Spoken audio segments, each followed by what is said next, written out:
Commence primary ignition. Welcome to Unlimited Power. My name is D-Rod, and thank you for watching one of my pre-release guides for Star Wars Unlimited's new and fourth set, Jump to Lightspeed. Now, Jump to Lightspeed pre-release begins on March 7th, where you're going to be introduced to new cards with new mechanics, new leader actions, new abilities, and new tokens.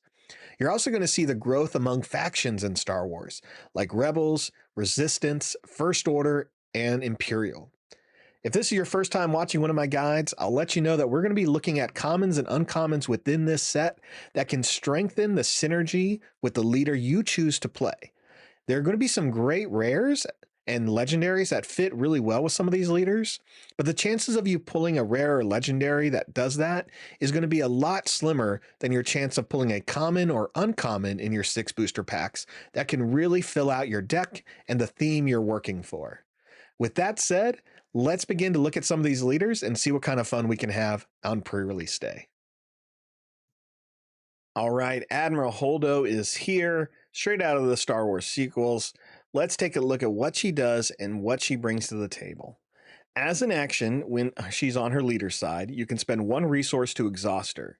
You give a resistance unit or a unit with a resistance upgrade on it a +2/+2 for the phase.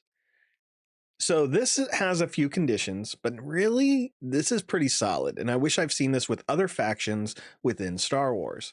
Paying 1, yes, you're going to have to keep a resource open and it may slow you down as far as your tempo, but you can give a resistance unit or a unit that has a resistance upgrade, which is pretty good in a set that's introducing the new pilot mechanic where you can have resistance pilots on non-resistance vehicles. So I think that's really neat, and it gives a +2/+2 not just for the attack, but for the whole phase. That's really good. Now, as an epic action, you can deploy Admiral Holdo if you control 6 or more resources. And when you do, her trigger now changes to on attack. So she's going to be a little bit of a risk. She only hits for 3 with 8 health. So that 8 health will keep her alive maybe 2 turns, but you can really take advantage of this and make some cards really work out in your favor that have the resistance tagline.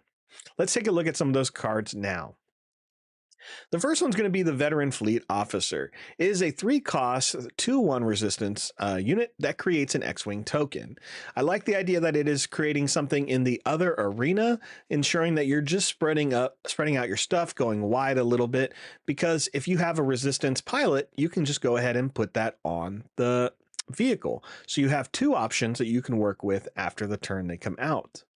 The next one's going to be Poe Dameron, one hell of a pilot and clearly a resistance card. He's a 3/3 that you can play for 4. And when you play this unit, you create an X-Wing token, which is a 2/2 space unit, and you may attach this unit as an upgrade to a friendly vehicle unit without a pilot on it.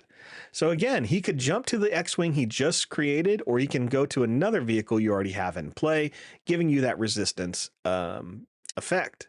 Now, if you want to play his piloting mechanic, you can pay 2 for that, and he can be equipped to a vehicle, then he gives it a +2/+3. The next is the Resistance Blue Squadron, a 4-cost 3/4 unit that says when played, you may deal damage to a unit equal to the number of friendly space units. Because you're creating a couple of X-Wings with some of these resistance cards, you're clearly going to have quite a few space units to work with, so take advantage of this other resistance card that can not only do Holdo's trigger, but continue to build the tempo you've been creating. The next is going to be the MC-30 Assault Frigate here. It's a 5-cost 5/5 vehicle with Overwhelm that just says when attacking an enemy unit, deal excess damage to the opponent's base, and it has raid 1. Overwhelm is really strong when you're giving cards bonuses.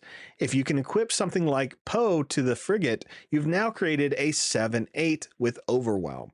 All of that extra damage that goes into would not be absorbed by a unit. It would essentially go into the base, which is why I think that's really cool. Next is going to be another resistance pilot, Jarek Yeager, who you could pay for 2 to have a 2/3 ground unit, or you can pay 2 to have him be equipped to a vehicle, giving you +2/+2. And if you happen to have a space and ground unit, you gain Sentinel. In the cunning aspect, I'm going to recommend Fly Casual. Ready a vehicle unit, it can't attack bases for this phase. So hear me out. Let's say you end up playing the card with Overwhelm. You equip Jaeger or Poe to it, or another resistance pilot. You've now used Holdo's ability to get the +2/+2. You could ready a vehicle with Overwhelm and attack another unit, hitting the base while still having that +2/+2 bonus from Holdo. I know there's a little bit of setup here, but I think you can figure out what I'm saying. Using Overwhelm mechanics for something like Fly Casual or Holdo is really going to make sure you're getting a lot of more a lot more value for your actions, which is great. The Black Squadron Scout Wing is a resistance fighter, so we know it meets the credentials there. Is a 4/6 that says when you play an upgrade on this unit, you may attack with this unit, and it gets +1/+0 for this attack. That's pretty cool, especially with Holdo's ability, making you a 7/6, or actually bigger once you have the pilot. Next is BB-8, a 1-cost resistance droid pilot. You can use its mechanic to give a vehicle +1/+2. It also says when you play it as an upgrade, you may pay 2 resources, and if you do, ready a resistance unit, which is pretty neat. Then we also have Red 5, a 3-cost vehicle that is just solid for the slot. It is a 3/4 that says on attack, you may deal 2 damage to a damaged unit, allowing you to keep damage going. You can obviously equip a resistance pilot to it, making it even tougher, as well as one of the most famous cards in the Rebel fleet. In the vigilance aspect, we see the Royal Security Fighter, a 2/2 unit with grit. If you're putting some resistance pilot on there, that grit can definitely add up. Throw cards like R2-D2 or something in there to increase the piloting mounts that you can put, as well as the health. Your All Clear Kit is another great card. It is a 2-cost event that says you may defeat an enemy unit that has 3 or less remaining HP. And if you do, and an opponent controls no space units, put an experience token on a unit, which is pretty cool. So you'll be able to strengthen some of your units that are already in play, remove a unit from your opponent's space board. It's a solid card. R2-D2 we mentioned earlier is a 1-cost unit that you can equip to a vehicle with a piloting mechanic of 0, or you can just pay 1 to put a 1/4 ground unit into play. And it says this upgrade can be played on a friendly vehicle unit with a pilot on it, or also the attached vehicle gains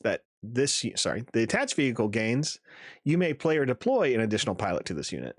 Very similar to what I was saying earlier. You can play R2-D2, put a second pilot on there, and really have a powerhouse of a vehicle. The Dilapidated Ski Speeder is a resistance vehicle that is 3/7. However, when you play this card, it deals 3 damage to itself. Not the worst thing in the world when you're working with resistance themes, but just be aware that 3 damage, if you don't have a way to heal it, may lessen the amount of time that speeder's in play.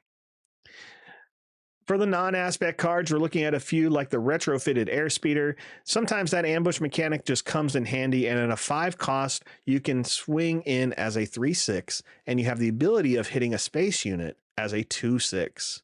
The Flanking Fang Fighter is another great vehicle. You're going to need vehicles for your pilots to equip on. This Fang Fighter is a 2/3, but as long as you have another fighter unit in play, it gets raid 2. So some more options for your resistance pilots and some things you can do. Let me know what you end up trying with Admiral Holdo. What colors? Did you end up getting a cool resistance rare or legendary that really set some stuff up for you? I'm curious on what you get. I'm going to wish you luck at your future pre-release or sealed event. Thank you again for watching, and may the Force be with you.